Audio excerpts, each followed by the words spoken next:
Yo, 2K fans, it's your boy JuKIng the Boss, and 2K19 is right around the corner for most of us because at the end of the day, we're in June.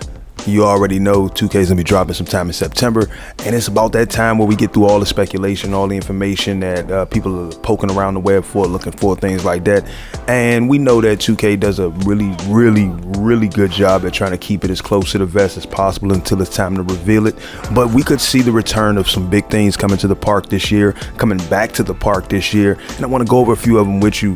One of the things that we've heard the community talk about so often, so much throughout the course of the year is extra neighborhoods, bringing back that ability to travel to other worlds. So when you think of something like that, what we could see is a region-based park variety setup. 2K is always looking for a new way to do their network structure, so that way they can try to combat the latency issues that a lot of players suffer. So we could see region-based park variety based on what they did this year. Now this year they had parks set up to a point where when you go to the park, you would most likely be in a park connected to people within your region, and that made a lot of people upset. But it could be the first start of something new and something more exciting. So essentially, let's say if you are in the East Coast and you load up in an East Coast park, your home park is an East Coast park because you live on the East Coast. And what we're going to see branch off from that is that people in the West Coast are going to have a West Coast park. And it's not to say that you couldn't go to those parks, because I remember at one point they made it so that way you could connect to more players in different regions. But you would have the even bigger latency issues if, you know, the server that you were on was that far away.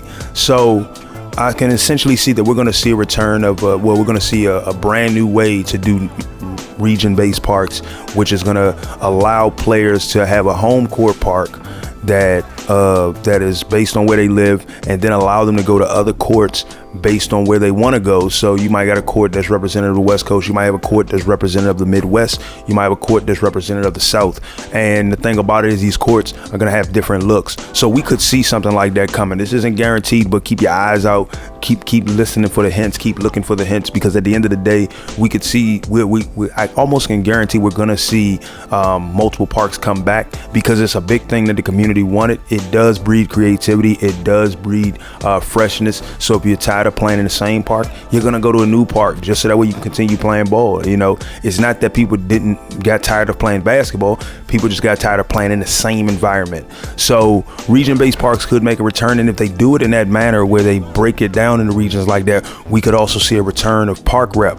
You know, park rep, if bringing back park rep is an important thing, it's also important how they execute it. I can see that park rep, instead of going based on the percentage of VC that you earn, because that's what it really based on. You earn VC based on what you do in the game, the grades you finish with the game. And this time, instead of basing it on the amount of details of what you do in the game, I think they're going to go with a win-based system, a win-loss based system that's going to kind of help determine your rep, that's going to help determine you going up and down in rep. So we could see, not only could we see a return in the rep system, but we could see a rep system 2.0, which allows for daily and weekly activities, which allows for moving up and down the ranks, which is also going to bring in things like leaderboard standings and how you rank amongst other players. So we could see a little bit of competitiveness coming back to the park. So first of all, the Rep 2.0 system, first of all, it'll be based off of wins and losses. Second of all, you can move up and down tier to tier based on the fact of how well you're winning, when do you lose. So it's not essentially to say that once you become a legend, the second you lose a game as a legend, you go right back down to pro. But maybe if you lose a couple of games, it's like, oh, you're not a legend, you know what I'm saying? But at the end of the day, you know, you can win 10, 15 games straight. Losing 2 straight does not give you a big chunk off your legend status, or off your pro status, or off your superstar status. So we can see a return. I don't think that when it returns, though, we're going to see it blend with the Road to 99 setup, and I'm hoping we don't, because essentially that's what happened this year. They eliminated one and promoted the other. So they eliminated the rep system and gave us the Road to 99 system. So we're going to see most likely a return of rep. We're going to see hopefully an inclusion of daily and weekly activities, because it's things like that that are going to make people want to play more, as opposed to just going in and just playing a couple games just because I ain't got nothing to do. It's if there's a rep system that has a reward-based factor of saying, okay, your daily activity, win 5 games at each park, you know, that'll give people the reason to go to other parks. That'll give people the reason to want to play in other parks. It'll bring back a dynamic to the game that, you know, that we thrive for, that we miss. We love the game of basketball. We all know that as fans of 2K basketball. It's because you like the game of basketball, you know, and people are willing to tell 2K when they do wrong and when they get it right. And so we could see the rebirth of the rep system, and I would welcome it. Like I said, as long as it's executed properly and it don't feel like something where you got to grind forever to be listed as, you know, an elite legend and this, that, and the other. We could also see legend status take it to the next step, and instead of just stopping at, you know, a max rank legend, you keep your legend status going. These are things that are going to keep people playing, keep reinvigorating, and keep reinventing the game for each and every individual that plays it. So we're going to see little things like that come back to it. What I also plan on saying is I think we're going to see the return of park chat. Like, real talk, one of the things that keep people from getting on the mics when you go to the park is because you have a feeling that nobody on your team is going to have a mic. They're not going to be communicating. I put on the mic every single time I go in, you know, regardless of whether my team is talking or not. The way I feel is if they hear me, they'll at least be able to pay attention to see I'm on the court. I'm getting active.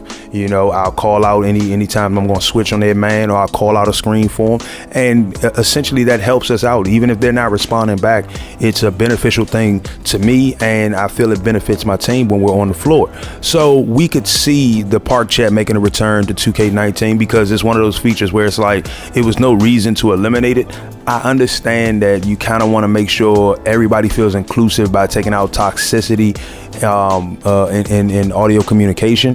But at the end of the day, as a gamer, if I come across somebody who I feel is being naturally toxic, ooh, banger. If I feel that I come across somebody who's being naturally toxic with their words, I'm not going to give them the time of day. Instead, I'm just going to mute them and continue to play the game that I play. I'm not going to let them get in my head with extremely vulgar or terrible language. You know, it's not about being sensitive. It's just about being inclusive. You know, the best way you can do is get a little trash talking going, good nature trash talking that you would expect in basketball on the court with your team and against your opponents, trying to get into your opponent's head, trying to get them all caught off guard, so that way you can take them to the hole, drop them off, and get this bucket, get this win. You know, so we can see things like this coming back to the park. We can also see a revamping of the way they do the region-based parks itself.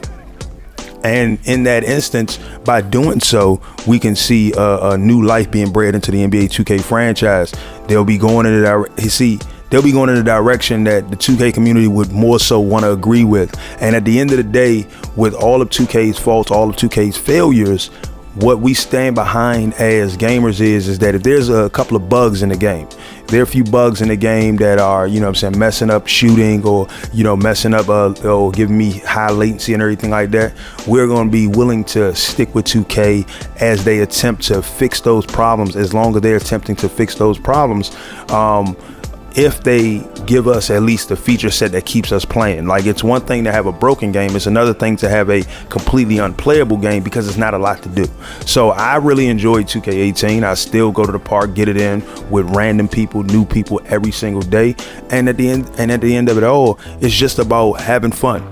But if you give the community the game that they want, they're gonna give you what you want, which is they're gonna invest. They're gonna put that time in, you know.